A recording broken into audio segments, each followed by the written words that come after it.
I know I said venues. We'll get to it. But... Yeah. But first of all, I've had to separate my snails. Because Castiel has been a little sod.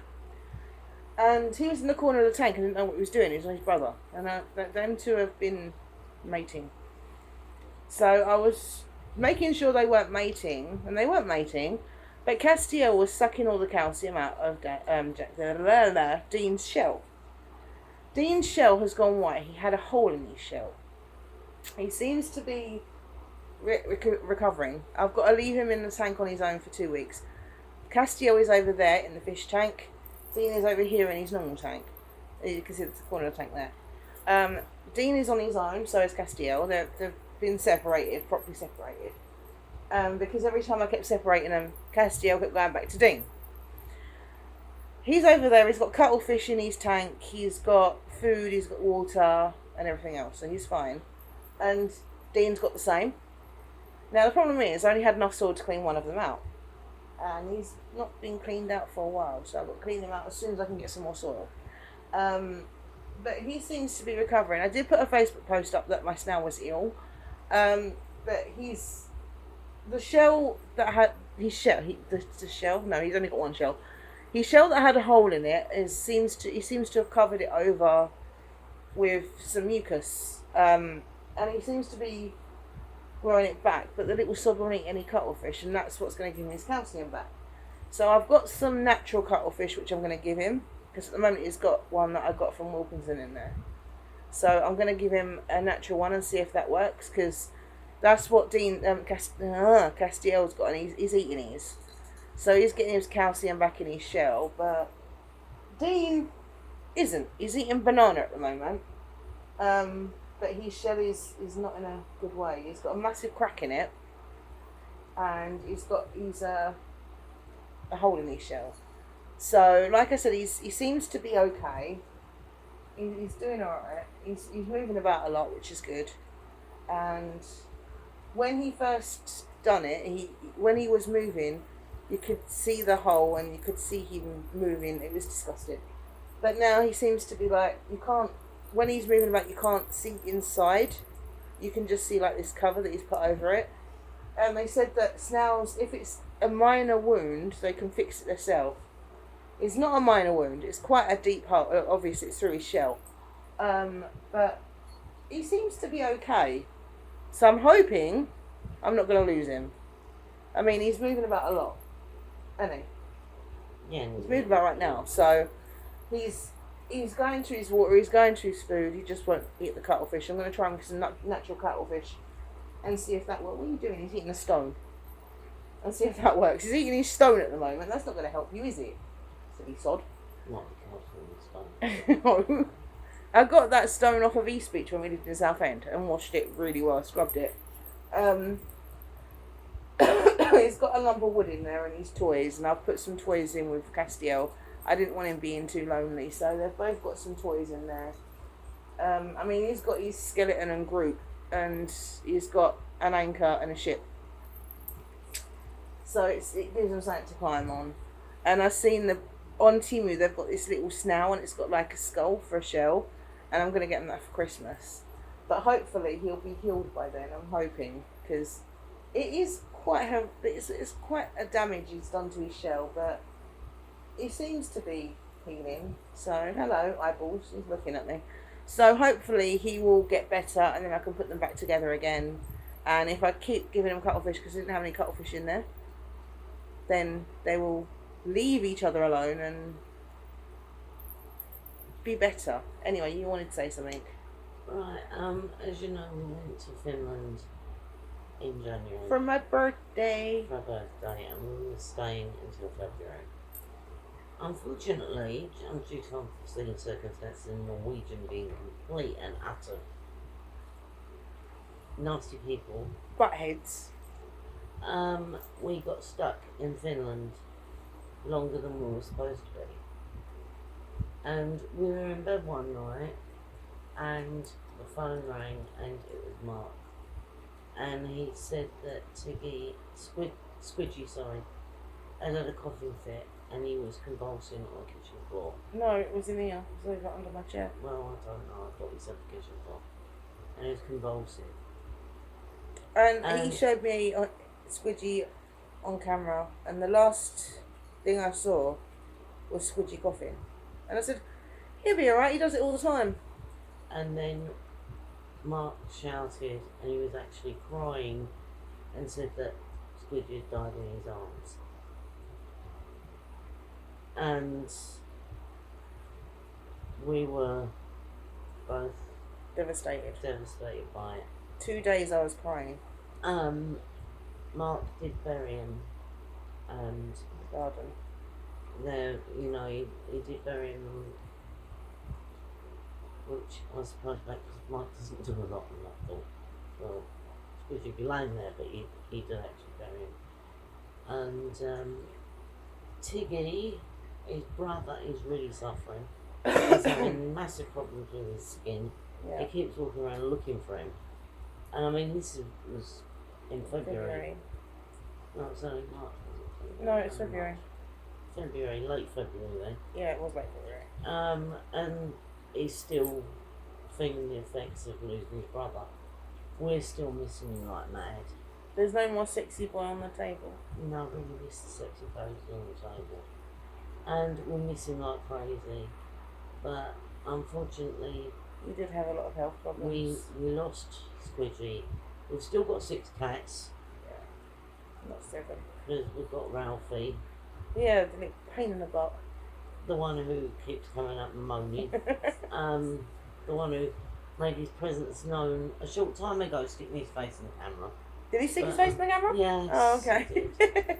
But unfortunately, we've lost Squidgy. Yeah. So Sad times. yeah, very very sad times. Right. You wanted to go on about Norwegian, didn't you? No, it's venues. I thought it was going. I thought. Hang on, we'll just tell you a short part about Norwegian. No, you can. I'm not. Right, Norwegian or airlines. If anybody has followed Tales from the Toilet Bowl, there was a video done in Finland where she showed her face and the damage done. That was just the beginning of a horror. Oh, but they horrific did give me saga. £50 back compensation. I bought a new case with it. This was the beginning of a horrific saga. On the day we were due to get our plane back, we called a Yango cab. Yango is like, it's an internet app that you get on your phone, and you call for a cab that's near the area. It's cheaper than getting a cab in Finland because the cabs in Finland charge Similar to Uber. so much. They do have Uber over there, but if you get a Yango, it's an app that you get on your phone. I've got the app on my phone, and you basically you say where you are, and then they get a driver who's near you to come and get you, and then you pay for it on your card. You can either do it in the car, or you can do it before you travel. Well, we called the Yango. Didn't come. Look, you can tell. So Kaylee had to go into the building again because we had no internet. So Kaylee had to go in and Up the stairs, up to the Upstairs. floor 8, I think it was, something like that. call Uber. No, it's 3, wasn't it? Level 3, I think. And did the second one come? Yeah, eventually. Right, so the second one came, but it was really, really late. We got to the airport, and although they quoted you one price, they actually tried to charge her more, which we didn't have. So he wouldn't let us get out of the cab. He was just sitting there nagging and nagging and nagging and nagging. And it was like, well, we're not going to get more money just miraculously going to the bank account while you're sitting there nagging us. But he wouldn't let us get out of the cab. When he did finally let us get out, after me saying that the police are over there and I'm going to alert them because you're holding us against our will, Yeah, and also the fact that you put up the price. and the fact that you put up the price, and there is no, there's no meter in a Yango. And I said, I'm just going to create, and I'm going to scream that you're abducting us and holding us against our will. And he finally let us out. Yeah, you charged me less than what the fare was. And then he went, and next time make sure you've got enough money because this is Finland. And I went, no, I thought we was in Mongolia, not Finland. So anyway, we had a really, really bad Yango driver, really horrific experience. But when we got there, obviously we missed the flight because we were being held against our will in the cab. For about 20 minutes. Yeah, about 20 minutes he was sitting there nagging us. And in the end I got so annoyed I was going to call. There was a police car literally across on the other side of the road. Mm. And I was going to go stick my head out the window and start screaming. But I didn't have to because he finally relented and let us out. I think it's because you threatened him with the police. After reminding us that we were in Finland, which You I knew didn't that. know, I didn't know I was in Finland. So anyway, we were stuck. We were absolutely stuck and we didn't know what to do. Kaylee was in tears. I was angry. I get angry. She gets tearful. I get angry. And I was angry as well. Kaylee was in tears and she went on to Facebook, was it? Yeah, it's all our And friends. said, is there any friend who can help us out? We are Stuck. Yeah, we didn't say stuck. No. No. It rhymed with ducked. That's all it rhymed. And our friend Sarah, oh bless her, said, you're coming to mine. Not, do you want to come to me? You're coming to mine. And we're, yeah, but we're stuck at the airport. We can't. Sure, I'll get you a Yango. I'll get you a Yango. So, bear in mind, at this point, I'd actually asked for wheelchair access and I was in a wheelchair. So I had to stumble out the wheelchair. And We both had wheelchairs. not the first time we didn't. I thought we did. No. So I had to stumble out the wheelchair and get to the entrance, which I did. And we got a Yango and we went to Sarah's house. Round 2, Sarah put the money up for a flight for us. So we were like, okay. We went to the airport. There in plenty of time. Got 2 wheelchairs, wheelchair access for both of us. We're taken to The check-in desk. check-in. Well, she said, first of all, she complained about the case being broken. And then she said, oh, you're overweight. Now, the case that had gone down, that had already been checked in, was what? Something like 10 kilograms, wasn't it? 15. 15 kilograms. We had 23. We had, yeah, well, we were allowed. 23 We were kilograms. allowed 23 combined. Now, if she'd have actually put the 2 cases together, Which most people would. which most people would, it would have been fine, but she made her mind up that she was going to do help. I mean, she even spoke to Sarah on the phone because she said that she wanted to charge us more for the case that was overweight. Yeah, and she was really, really rude to her. And she was really nice to Sarah because Sarah was trying to explain it to her and she goes, why don't you put them through as one? Oh, we can't do that, we can't do that. They can. You can. She said, I went to New Zealand and they did it because our friend Sarah is actually from New Zealand and you know she's had some fun with airlines anyway. But the woman from Norwegian was determined that she was going to be really horrible, and she was. And she says, I want you to repack that case because you've got to get the weight down. Kaylee, who's booked in as disabled, was sitting on the floor, Bear in mind, I'm the one with the bad back. putting on layers upon layers of extra clothing Yep. to try and get the weight down. I was stuffing stuff in my pockets and everywhere just trying to get the weight of this case down. She even had the jewelry box in her hat. Yeah. And she wouldn't let us go. And in the end, she came up to Kaylee and she went, oh, by the way, you know that your check-in's closed now. She went, You've missed your flight. She went, the gate's closed, you've missed your flight. And I, you're supposed to tell us before the gate's closed. No. I went, yes. I mean, you're supposed to give us a warning She before the gate closes. She didn't say a word to us. She didn't come over to see if we'd actually, how much we got out of the case or anything. And she wanted me, bear in mind I have a bad back, everyone knows I've got a slip disc in my back. She wanted me to put the case on the the scales to see if it was gone down enough.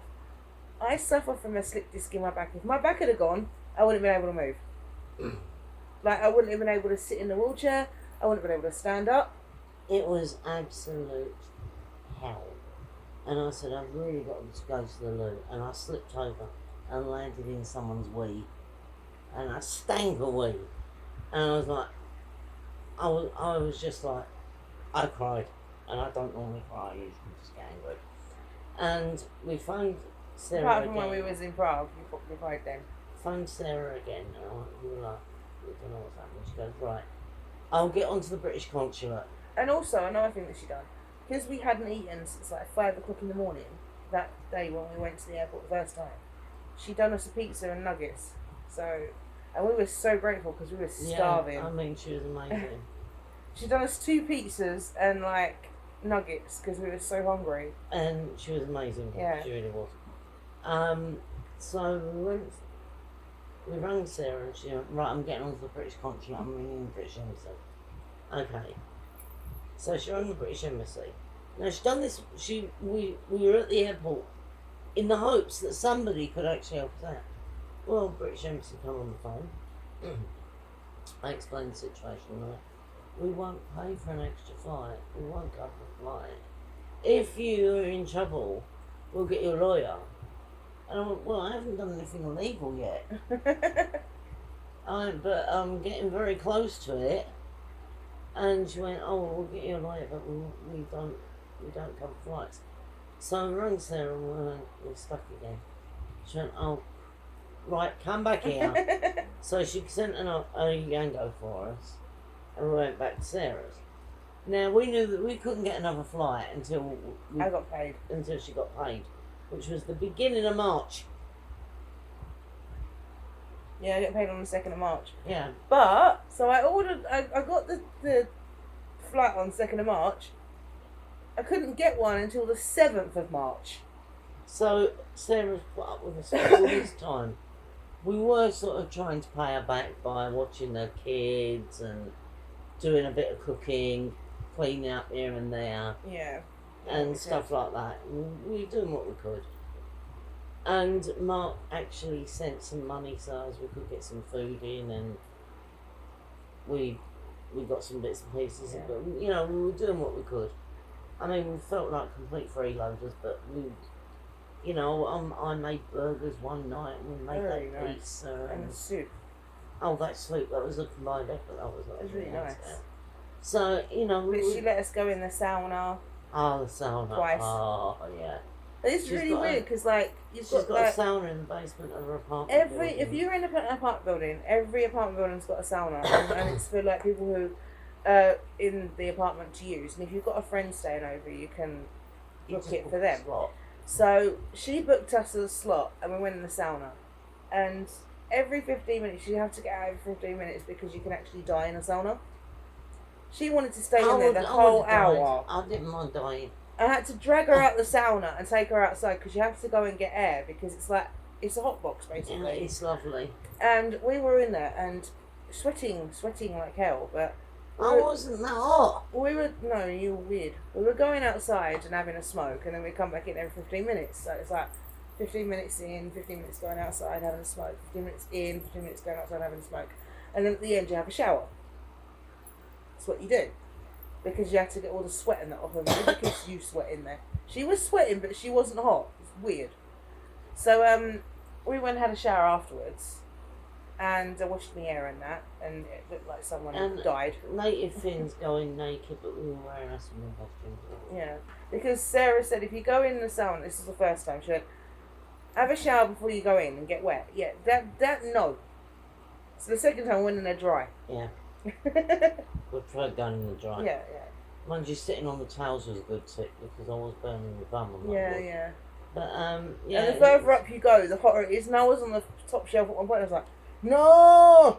If I could have got up there, I would have gone up there. But it was hellish. it was. I enjoyed my sauna. But Yeah. it's sorts. 2 saunas, and it is. It cleans out your pipes. It is a finished thing. Oh, does it? Oh, I was singing like a canary when I come out there. It was brilliant. Then we went to karaoke and we were like, we were epic because we'd been in the sauna and we're like, ah, it was great, you know. Oh yeah. So yeah, we had a sauna and it was great. I was a bit nervous about going in it. I must admit, I was like, I'm going to my death, but no, I loved it. And then that was the second flight that we missed. So Give me 1 second. I just got to sort something out. Kaylee paid for the third flight. Oh god, I got more tunes than Chinese. Doesn't phone book. matter. Just speak. Kaylee paid for the flight, so we got our third flight, and Sarah made sure we got there super early, And she's even and got she some of our made us stuff. sandwiches and everything, and she was great. She's kept some of our stuff there because she didn't want us to be overweight. We weren't actually overweight, but she just kept some of our stuff there so to make sure that they wouldn't say anything. Yeah, so we went there. This was the third one. Both got wheelchair assistants. Was taken to check in. We checked in.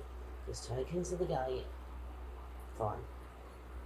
We ended up going to Sweden first. We had an hour layover in Sweden. Sweden were amazing. Amazing, absolutely fantastic they were.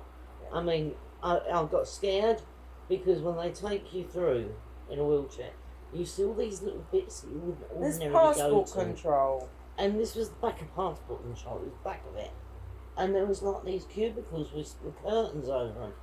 And then one of them had the instrument tray out and it had speculums and all. And I was like, oh, I'm not doing anything wrong in Sweden. And somebody had done something wrong in Sweden. Because when we were at passport control, this woman was stuck at passport control for ages. I think her passport was out of date.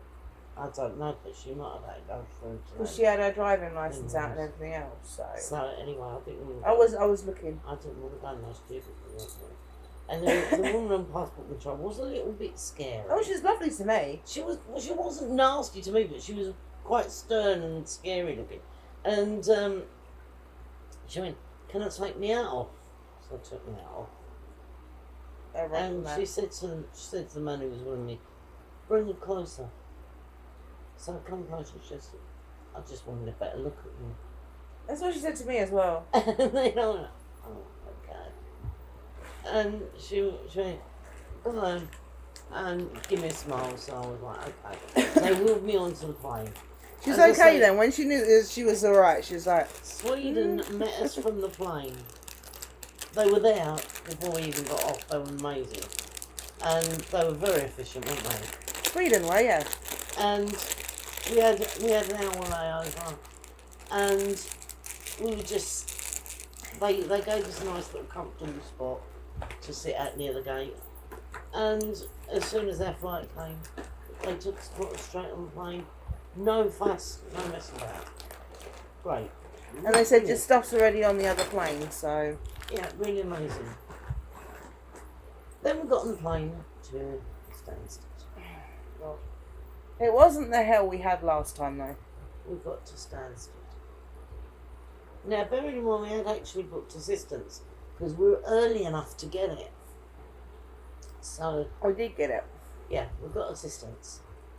And it was all fun. It was all giggles until we got the band with the go-kart. The man. You're right, Tig. The man with the go-kart. First of all, he loaded me in the go-kart. Fine. And I was, bearing in mind, he locked me. I had cases here. I was shut in this go-kart. I couldn't get out. And he's saying to Candy, you've got to put the case on the go-kart. Back. Going, excuse me, you do realise she's disabled as well? And he was just completely ignoring us, wasn't he? Yep. And I'm going, excuse me, she's disabled. And he was going, no, you've got to put it on. And I went, oi! And he finally looked in my direction and I went, we are both disabled. And he went to me and went, what's wrong with you? And he said, what's wrong with you? And I went, that's none of your business. I said, it doesn't matter, you're not there to judge on whether we should have disabled assistance or not. You are there to give us disabled assistance. That's what you're paid for. We are down as disabled assistants. That's all you're paid for. That's your job. And he was like, I got a bad back. And Kayla went, well, if you've got a bad back, why are you doing this job? Why are you doing the job if you've got a bad back? Because I said, because he was trying to make me put the cases up, right? Heavy cases, I had to get it off the carousel, right? These are like 23 kilogram cases. Well, one of them was 23 kilograms, the other one wasn't. But it was the heavier one he made me get off, which was my one, which was broken as well, right? So I've tried to get it off. I managed to put it off the carousel and it smacked on the ground. It was broken anyway, I didn't care at that point. If it wasn't, I would have gone absolutely mental because that was my Christmas present. But because it was already screwed up, I was like, fine. So I pulled it off the carousel, it landed on the floor. And you need to put it on the go-kart, like on the buggy. I went, I can't lift it. I went, you just saw that? He went, that was when we had he the went, big argument. you need to put it on the go-kart. I went, I can't lift it. And he Then, went, what's wrong with you? I went, I've got a bad back. And he went, oh, I've got a bad back too. I went, have you got a slip disc in your back? Really? He went, no. I went, well then. then he says, have you got a pound? I'm like, yeah. Oh, that was ridiculous. And he got the trolley and took the broken cans because he's going to report it even though it had been reported. So it's been reported. It had I've been done it re- in Finland. We told him 4 times that it had been reported, but he wouldn't listen, would he? I went, I told you. It's been reported. I've done it in Finland. Oh, you done it in Finland? I went, yeah. He went, oh, all right then. And then he brought it back and started moaning again. He went, I've got to get it back on here. I went, well, you shouldn't have taken it off in the first place. He took us up to where we could get the can. Unloaded the trolley, unloaded the buggy and just left us. No, that was great because he wanted a pound so he could go and get the trolley from the buggy. So I gave him a pound. It fell on the floor, and he was bitching and moaning about it. And he went, "Ooh," because he had to get back in the. All I had was a pound, and he had to get back in the thing and move it forward, so he'd get the pound. And he was moaning and moaning and moaning. Anyway, finally, we got the trolley and he just left us. So, We wanted to be left though, didn't we? yeah, we were like, thank Christ for that. And we went and got another trolley and started doing the march across the road, Which isn't far. which isn't far. I mean, it wasn't too bad. Then I've I'm going to have a cigarette. then I've got the driver going, oh, where are you? This is usual. Where are you? And that. And then he's going, are you wearing glasses? I'm, yes, I'm wearing glasses. And he went, oh, I can see it. As soon as I'm having a cigarette because we Good. needed it. So he come and he was really helpful with the cases and that. But he then turned around and he went, I was surprised when you said you lived in East Ham. I went, really, why? And he goes, because it's all about Asian people. And I'm sorry, but I did think that was a bit racist. Because And then he was asking me if I was single, and I was like, no. I thought he was being really racist because, okay, yeah, East Ham is mainly Asian. But that doesn't mean to say that there aren't some English people living here. There are a few, not many, but there are a few. And I was like, no, because I thought you lived in Hornchurch or something. I was like, no, I live in East Ham. Quite proud to live in East Ham, so, Are we? no, yeah. I want to live in Finland. Well, I want to live in Finland, but I'm quite proud to live in East Ham at the moment. And he was like, oh, okay. Then he got us home and unpacked the cases, and then we had to walk into this house. We know Squidgy. That was hard. But that was our adventures. Because usually when we come in, the cats come running to us. And they did. Well, there that was was no our Squidgy. misadventures in Finland. And the cats are still a And bit to be stressed because we honest- left them for so long. We are still not over it. I mean, we've been quite ill since we got back. We've had this infection in our throat. And we're missing It's not Squidgy. COVID. It's not COVID. And we're missing Squidgy. And I've got snails that are ill now And as we've well. got 6 snails. We've got 6 Tiggy. And this is partly why we've had a hiatus as well. Right. Venues. Now, we went and saw. It's going to cut again.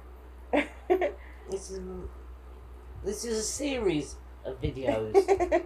It's not one, it's a No, series. this is part 3. You're going to get part 4. A 2-hour Oh. video. Sorry. Well, you can cut it down and watch it in bits. Or you don't even have to watch the video, just comment and subscribe and we'll be Just out give there. us subscriptions in your Yeah. comments. Anyway, it's gonna cut, but I'll start. Right, venues. This is actually where we're gonna go into venues and not cut away into some other things. Anyway, so we went to see Villa Villa. It's gonna cut in a second. On the Neon Noir tour on the 15th of March, which is why I wanted to get back as